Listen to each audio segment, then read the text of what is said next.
I never thought a Tuesday afternoon could feel like this, like the air itself was holding its breath, waiting for something I didn't dare name. I was crouched by the doorway, half expecting her to notice me, half hoping she wouldn't. And yet, when she appeared, moving with that quiet, unhurried grace, my chest tightened as if I'd swallowed a fistful of something electric. She was my friend's mom, mid-40s, maybe, elegant in that understated way that made her look younger and older all at once. Her hair fell loosely over her shoulders, a soft wave catching the sunlight that filtered through the blinds. She was wearing a pale blouse that made her skin look warmer, more alive, and I noticed how her fingers lingered on the counter as she arranged the cups, like she had all the time in the world, and yet, like she was waiting for something. Or someone. I tried to focus on the mundane. Coffee, dishes, the low hum of the refrigerator, but every glance at her made my heart stumble. She looked up once, caught me staring, and for a fleeting second, I thought I saw a flicker of recognition in her eyes. Not surprise, not alarm, something softer, something that felt like curiosity. We didn't speak at first. Words seemed unnecessary, maybe dangerous. Instead, there was a strange rhythm in the silence. The scrape of her chair as she shifted, the faint scent of her perfume, vanilla and something earthy, and the uneven thump of my own pulse, loud enough I feared she could hear it. I wanted to speak, to say something clever or casual, but my tongue had gone traitor, heavy and useless. "Are you okay?" she finally asked, her voice low, calm, yet carrying a subtle tremor. It wasn't concern alone, it was an invitation. "Yeah," I said, though I wasn't. I wasn't okay, not even close. My gaze drifted to her hands again, noting how her knuckles whitened slightly as she set down the cup. She laughed softly, something that didn't need a joke, and I realized I had been holding my breath. She moved toward the door, and the sound of the lock clicking shut made me flinch. She paused, her shoulder brushing against the frame, and then she smiled at me. Not a polite, casual smile. Something slower, warmer, and terrifying in its sincerity. It made me feel seen in a way I didn't even know I craved. "Come in," she said, almost in a whisper, almost as if testing me. And in that moment, I understood that the risk wasn't about anything outside these walls. It was about the I stepped inside, feeling the warmth of the house wash over me like it had been waiting for me. She didn't close the door completely, just enough to shut out the hallway, enough to create a private world that suddenly seemed impossibly intimate. My eyes darted around, pretending to focus on the room, the books scattered on the shelf, the framed photos of her family. But really, I was studying her. The subtle way her lips pressed together when she was concentrating, the faint crease at the corner of her eyes that spoke of laughter and years of quiet worry. "I never noticed this painting before," I said, nodding toward a framed abstract piece near the kitchen counter. She tilted her head, a faint smile tugging at her lips. "You've probably never been in this room before," she replied softly. "It's my little escape." Her voice carried a hint of something I couldn't name. Loneliness, maybe, or regret. I felt a pang of guilt. She was older, wiser, lived through heartbreaks I could barely imagine. And here I was, 23, standing in her kitchen with a racing heart, feeling things that felt far too intense for someone my age. I tried to push it down, remind myself she was, at least in some ways, off limits. My friend trusted me. That trust felt like a wall I shouldn't cross. She noticed my hesitation. "You always get that look," she said, almost teasing, but there was softness in her tone that made me shiver. "The one that says you're hiding something." I wanted to tell her everything. The way I'd watched her from afar at gatherings, the way her laughter haunted me days later, the shame of feeling drawn to someone I shouldn't. But the words lodged in my throat. Instead, I shifted my weight, brushing a finger over the counter, too aware of the space between us, too aware of her proximity. I guess I've always been bad at hiding things," I muttered, feeling my face heat up. She laughed, light and unguarded, and it was like the sound brushed across my skin. "I noticed," she said simply, her eyes meeting mine. For a second, the room shrank to just us, and I wanted to reach out, to close that distance in a way words could never do. She sighed, a faint weight behind it, like she was carrying her own quiet regrets. I sensed the walls she'd built around herself over the years, the relationships that didn't last, the ones she wished she could undo, the moments she never admitted she longed for someone to see her fully. And somehow, painfully, I wanted to be that person. Our hands brushed as she handed me a mug of coffee. Neither of us pulled away, and the contact lingered longer than necessary. I felt the pull of it deep in my chest, the silent admission neither of us would voice yet, that this wasn't just a casual afternoon. Something fragile, risky, and dangerously magnetic had begun. And then, almost imperceptibly, she glanced at the clock, caught my gaze, and smiled. Not a smile of greeting or politeness, but one that carried a shared secret, one that promised more than either of us dared say aloud. I froze when the doorbell rang. My stomach lurched as if someone had slammed it against my ribs. She glanced toward the hallway, just a flicker in her expression, and for a second I thought she might ignore it. But then she sighed and moved toward the door. I'll get it, she said softly, but there was hesitation in her voice, that strange pause that made me realize she didn't want to leave me alone, yet had no choice. I stayed still, pretending to rearrange the magazines on the table, though my hands shook. Whoever it was, I knew I shouldn't care. And yet every second she moved away from me felt like a pull on my chest, a reminder of everything I shouldn't want. When she opened the door, I glimpsed him, a neighbor, maybe, or someone from her class. A man about her age, easy smile, oblivious to the tension behind the closed door. They exchanged a few words I couldn't hear, and I saw the slight stiffness in her shoulders, the subtle furrow between her brows. The moment he left, she turned back, and we locked eyes. Her gaze was a storm, calm on the surface, but with currents that made my heart thud. I wanted to speak, to confess, to bridge the space between us, but the words stuck. I didn't expect anyone, I said, voice low. She didn't respond immediately. Instead, she took a slow step toward me, and suddenly the air was charged. I could feel her warmth, the faint scent of her perfume, and the way her eyes lingered on my mouth. My pulse jumped. I knew she could see it. My desire, my guilt, my hesitation, all of it. You're different when you're quiet, she said finally. Her voice had a teasing edge, but underneath it was something raw, exposed. It makes me pay more attention. I swallowed hard, aware of how foolish I must sound. And yet, the truth was, every time I tried to pull away, every time I reminded myself of boundaries, age, my friend, I felt that pull back. Stronger, unstoppable. I stepped closer, a fraction careful. Her hand hovered near mine as she reached for a cup, and I felt the brush, the spark, the silent acknowledgement that neither of us would retreat. And then, God, I wanted it, even as I knew I shouldn't. Our faces drew near.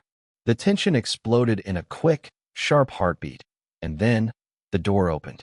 I jerked back, chest tight, eyes wide. She froze too, just long enough for a shadow to fill the room. My stomach plummeted. Whoever it was, roommate, friend, neighbor, I couldn't risk being caught like this. Hey, are you guys? The voice trailed off. She straightened, composed instantly, her hand brushing against mine once more, not as a touch, but as a secret pact, a silent promise. My heart still raced, and I couldn't stop watching her from the corner of my eye. She moved around the kitchen with that effortless grace, but now every laugh, every tilt of her head, felt like a provocation. I hated myself for it. Hated how my chest tightened when her phone buzzed and she smiled down at it. Someone else, probably, someone who didn't belong here, someone I wasn't supposed to care about. You okay? She asked casually, but her gaze lingered too long, sharp and searching, as if she could read the chaos in me. Yeah, I muttered, though it sounded hollow even to my own ears. I stepped closer, too close, because I couldn't stop myself. I just hate waiting around, I guess. Her eyes flicked toward mine, and I saw it, something soft, almost guilty, in the way she looked at me. She knew. She knew the edge I was on, the pull I couldn't deny. She stepped a fraction nearer, and I felt my hands clench at my sides. You're tense, she said, brushing a loose strand of hair behind her ear. Is it me? I wanted to shake my head, wanted to say it wasn't, but I couldn't lie. Not really. My pulse thrummed in my ears as I admitted, just to the space between us, maybe it is. She laughed softly, but it wasn't entirely amusement. There was awareness there, and it made me want her more than I had dared to in the quiet moments. The thought of her being with someone else, even in passing, was like a sting, a jealousy I couldn't control, and the shame of it only fueled the fire inside me. Her hand brushed mine again, not deliberately, but our fingers lingered for a heartbeat too long. I wanted to close the distance, to cross every boundary I had sworn to respect, but reason clawed at me. My friend, her life, our years of separation. Everything told me this was dangerous. Everything screamed I should stop. I can't, I started, but she interrupted, leaning a fraction closer, eyes soft and unwavering. You don't have to, she whispered. And just like that, the air between us shifted. It wasn't casual anymore. It was a reckoning. The room seemed smaller suddenly. The hum of the fridge, the faint creak of the floor, even the sudden sound of her phone buzzing on the counter made me flinch. She glanced down, frowning slightly, and I caught the glimmer of worry in her eyes. Not the worry she usually reserved for me. Something sharper, urgent. She picked it up, swiping to read the message, and my stomach dropped. I couldn't see the screen, but the change in her posture was immediate. Shoulders stiffening, lips pressing together, that tiny catch of breath she made when something didn't sit right. It's nothing, she said quickly, voice a little too high, too clipped. But I noticed the tremor. She rarely lied to me, even in small ways, and the hesitation burned hotter than any look of guilt I'd ever seen. Nothing, I asked cautiously, stepping closer. My heart thudded in a way that made my ribs ache. It didn't sound like nothing. Her eyes darted to mine, conflicted. There was a brief pause, a silence heavy enough to press the air out of the room. Then she looked away, brushing her hand across the counter like she was trying to wipe away the tension, though it only seemed to spread it. I should tell you, she whispered, but stopped herself. Swallowed it down. And I knew instantly that whatever she hadn't said was bigger than either of us. Before I could ask again, the door slammed open. My friend's face, mid-20s, bright and unsuspecting, froze when he saw me standing there. Then he saw her. And then, the flicker of recognition, or suspicion, in his eyes. Oh, he said, a little too loud, voice cutting through the quiet like glass. I didn't know you were. I wanted to vanish. To sink into the floor and disappear. My mind scrambled. Every rule, every boundary I had tried to respect, suddenly felt fragile, meaningless. She stepped between us, body taut but firm. It's not what you think, she said quickly, almost pleading. He frowned, a sharp crease forming between his brows. It's complicated, huh? I caught the almost imperceptible look she gave me, half apology, half warning. Something about it sliced through me. My stomach knotted. This wasn't just a private tension anymore. Someone else knew, even if only partially, and everything we'd tiptoed around was exposed to light. I wanted to speak, to explain, to grab her hand and erase the confusion, but the words stuck. My friend's eyes lingered on us both, confusion and concern swirling there, and I realized the weight of it all, the risk, the shame, the undeniable pull that neither of us could ignore. Her hand brushed mine subtly, an almost invisible touch, but it was enough. Enough to anchor me, to remind me that no matter what had just happened, we were still there, still entangled in something fragile, thrilling, dangerous. And in that charged pause, before anyone could say more, the room seemed to hold its breath, waiting for the next move, mine, hers, or fate's. I couldn't breathe. The tension between us had built into something impossible, a storm of longing, guilt, and unspoken words that left me raw. She stood just a step away, the faint heat of her body seeping into mine, and for a moment I thought the world had shrunk to only this kitchen, only this pause, only us. I can't, I whispered, the words trembling, fragile. I can't keep pretending I don't feel. Her hand lifted, pressing gently against my chest, stopping me mid-confession. "I know," she said, voice soft, careful, but the edge in it was undeniable. "I feel it too." We both swallowed, the silence stretching, thick and trembling. There was no judgment in her eyes, no shame. Only something deeper, something older, something that made me want to fall into her entirely, even knowing the danger. "You have to decide," she murmured, almost to herself. "Do we?" I couldn't finish, couldn't form the words that would cross every line society, friends, and reason had set. But I didn't have to. She understood. That understanding, that acceptance without condition, hit me harder than anything else. My hands found hers. Not deliberately, but inevitably, naturally. Fingers intertwined, hesitant at first, then tighter, gripping in a way that was equal parts fear and need. The world outside, the buzzing phone, the prying eyes, the judgments, faded. It didn't matter. Not here, not now. You're impossible," I said, almost laughing, almost crying, because the absurdity of it all was unbearable. She smiled, and it was a mix of relief, mischief, and sorrow, like she carried every choice she'd ever made in that single glance. "I know," she replied, voice low, breath hitching. "And you're reckless." I leaned just a fraction closer, heart hammering. Her eyes flickered to mine, searching, questioning, daring. I could feel the pulse at her throat, the faint quiver of her lips, the way her fingers tightened around mine. "I don't care," I whispered. "Not anymore." For a heartbeat, nothing moved. Then she shifted toward me, closing the space until the warmth of her body pressed against mine. Our foreheads brushed, a tentative contact loaded with all the things we hadn't said. A sharp knock at the door shattered the moment. Our eyes snapped toward it, and for a split second reality crashed back. Friend, neighbor, rules, consequences. But when I looked back at her, that fragile, fearless, impossible woman, I knew we had already crossed the threshold.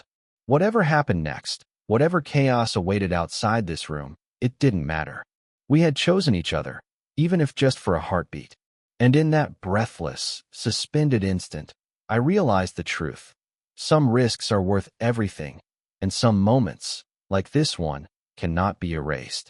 The house had grown quiet again, but it was a different quiet this time. Not the tense hush of unspoken words, not the charged pause of stolen glances, but a calm, fragile sort of peace. We sat on opposite ends of the couch, mugs of now-cold coffee warming our hands, neither of us ready to break the spell. "I can't believe we're here," I said finally, voice low, almost ashamed of how fragile it sounded. She smiled, a little rueful, and reached across the small distance, letting her fingers brush mine. "Neither could I," she admitted. "But maybe some things are worth the risk." We talked then, carefully, almost like we were learning how to exist in this strange, new version of reality. About boundaries, about fears, about the weight of judgment, but also about the laughter, the small joys, the quiet ways we'd noticed each other all along. Every confession was messy, every pause pregnant with emotion, but it felt right, human, alive. And yet, there was no promise of perfection, no declarations of forever, no vows we might not be ready to keep. Just the certainty that, in this moment, we had chosen each other. That was enough. Later, when I helped her clear the dishes, our hands met again, a casual contact that carried years of unspoken tension. I caught the way her eyes softened when she looked at me, a subtle acknowledgement that this wasn't just fleeting, it was real.